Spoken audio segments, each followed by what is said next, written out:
Wow, my hair is a mess. It's Thursday. My phone always confuses me. Reed, you're on here. Is this my personal page or my 110 page? I don't know why I have to ask that. My phone confuses me. Laura's here, so uh, it tells me that 110 started a live video. I get that. I am 110, so it's on 110. Awesome. Christy's on Facebook. So we got Reed, Christy, Laura this morning. My wife made me some coffee. It was a little bit late day. The kids wanted to do a water day. So Susie, Timothy, and Emery,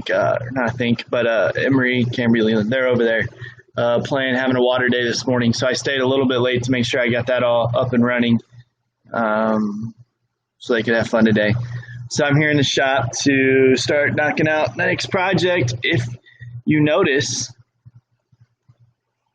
there is no bookshelves here. They're all gone. It's because they're installed. It's done. Finite. Actually, it's a few minor details still fixed on that project, but it's a good, the shelves are in. They are there, ready to hold books, movies, whatever. So super excited about that. So now I get to start on the next project, and looking forward to that one too. So, I get asked, do you get frustrated at the end of projects? And the frustration is not the right word. It's just with anything that you do. You get to a spot where you're ready to be done with it. I think that it's like an everyday at the work day, like you can start off with a really, gung-ho attitude, but by the end of the work day, you're kind of like, I'm ready for this to be done. And, it's the same with a lot of things,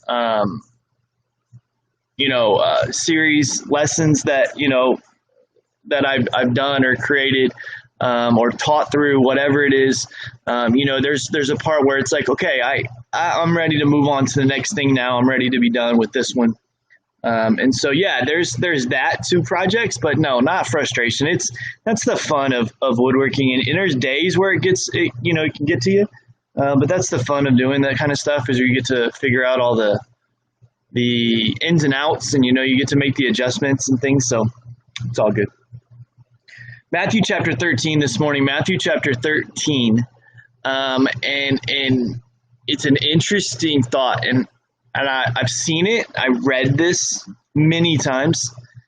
This is actually something I came across on the internet. I was reading through it this morning, so I wanted to share it with you. It's not from my Tozer book. I know that I've been sticking mostly to that for you guys, but those that want to follow along and things of that nature. But no, it's a little different. So Matthew chapter 13, verse 33. And I think that this is just purely encouraging. I know sometimes we have, some down moments or, some hard, serious moments, but should just hopefully just be encouraging. The challenge is a good one, but the encouragement is there for sure. Jesus is talking in some parables here in Matthew chapter 13. So let me read the verse and then let's talk about it for just a moment. Matthew 13, verse 33. He told them another parable. The kingdom of heaven is like leaven that a woman took and hid in 3 measures of flour till it was all leavened. Now, let me explain to you what it is. Let me, you know what? I was thinking about it. Let me read the ones before here. So I'm going to read 31 and 32, and it goes with 33. They're a little different parables, the same story. He put another parable before them, saying, the kingdom of heaven is like a grain of mustard seed that a man took and sowed in his field. It is the smallest of all seeds, but when it has grown, it is larger than all the garden plants and becomes a tree, so that the birds of the air come and make nests in its branches. Now, here's the encouraging thing, and I'll explain how this is encouraging.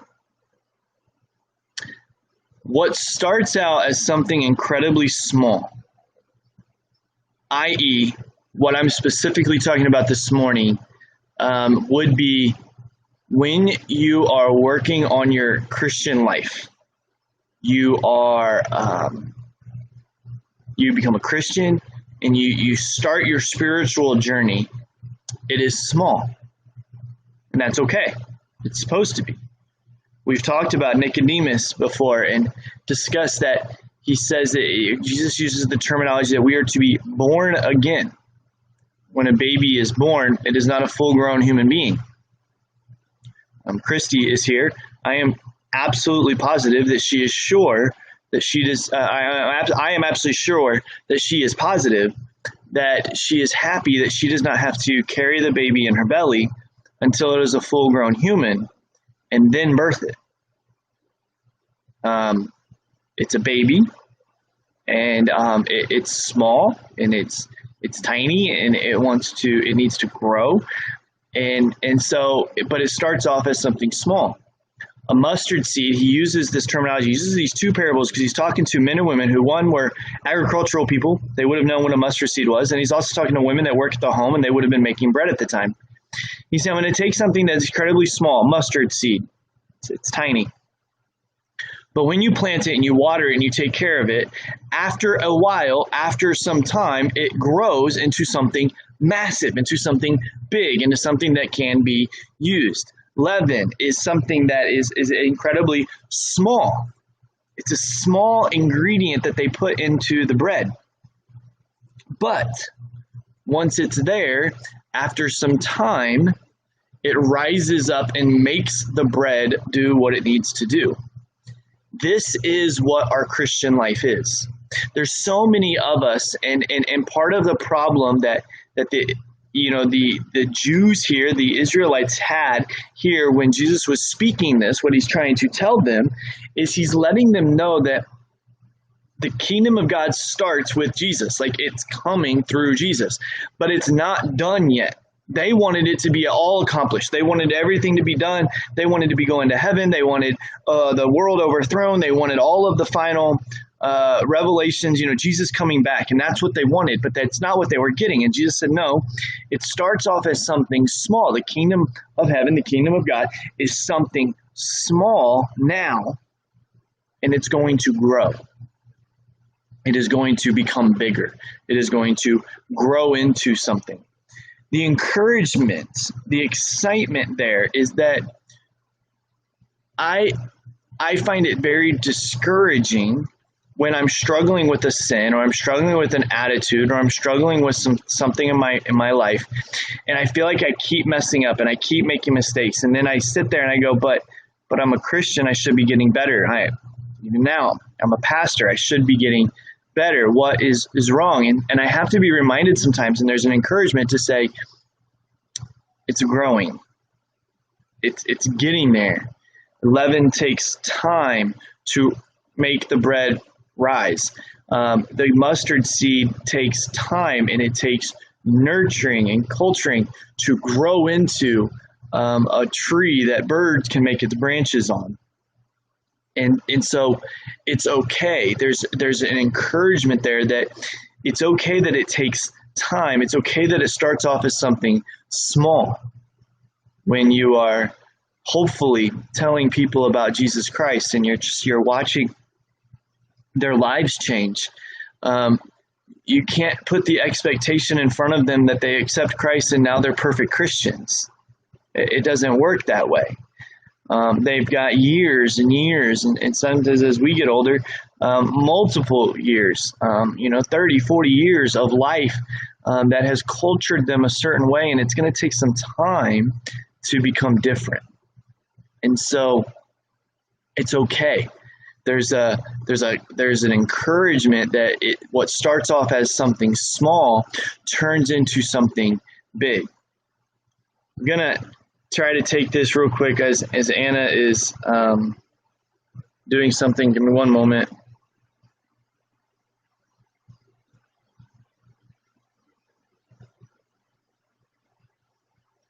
But that's the encouragement, is that in the chat. Wait, hold on.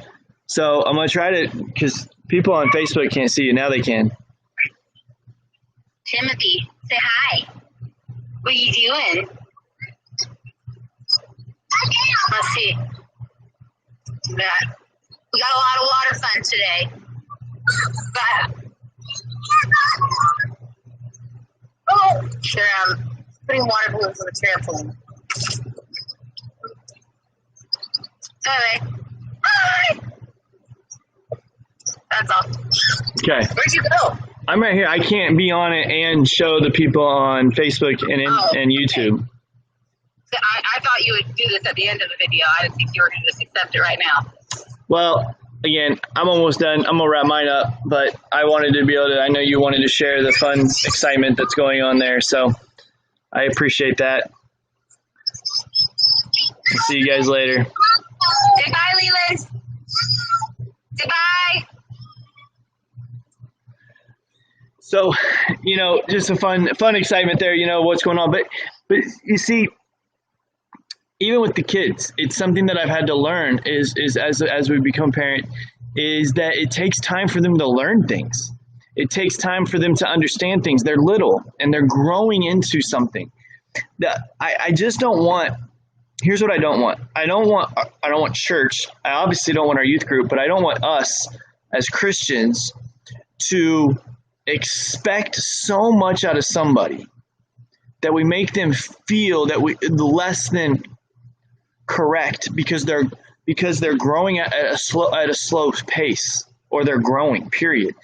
The leaven in the mustard seed here, it's something that is super tiny, but it grows into something big if it's taken care of, if it's done properly, if it's given time to rest, if it's given time to rise, if it's given water, if it's taken care of and kept the weeds away. And so there's things that we need to do, obviously, yes. But I want to encourage you that it's okay if something starts off as a little small. It's okay if there's some setbacks. It's okay if there's some mistakes. It's okay if it's hard and it's something that's growing. Don't let that stop you. Don't let that discourage you. Don't let that just, you know, bother you in the sense of pushing you away. And don't try to push other people away when they are trying to grow and they're doing stuff and it's just taking some time and it's small amounts. Look for those things, encourage those things, exalt those things, because they're what people are looking for. They don't want to be, you know, pushed down all the time or kicked while they're trying to grow and it's hard and everything else. So hopefully I could ramble. I don't want to ramble this morning. I just want to encourage you that the mustard seed and the leaven is small. It's okay right now if your faith, I don't use that right word, but you know, your faith is small. If what you got is going, you know, what you're working on, if it doesn't seem to be taking hold yet, you know, I've been pursuing this concept of drawing close to God. It's why I've been reading Tozer and started reading R.C. Sproul and some others, and just trying to understand the holiness and this drawing near to God. And I've been frustrated at times because it says, like, man, I'm putting all this time and effort into it, and I don't necessarily know if I feel any closer yet. But it's okay because it's growing and it's a habit. It's something that forms. And I can, if I'm realistic, I can look back and say, yeah, I'm closer to God now than I have been before. And so it is working. It's just maybe not working at the speed. We're used to instant. We're used to drive-through, Keurig coffees, and you know, all this, you know, instant type of stuff, microwaves and everything else. And you know, we wanted to watch a movie last night and just put on TV and just told it we wanted to watch it, and it showed up. You know, they didn't have to go to a store or anything. It's instant. And so we're used to that, and I think we push that on our Christian life, and we allow that to discourage us and to get us in a bad place. So this morning I want to encourage you to not get discouraged. Encourage you that it's okay if it takes time, and challenge you to keep pushing forward. So I love you guys. See you tomorrow at 10 o'clock. Bye.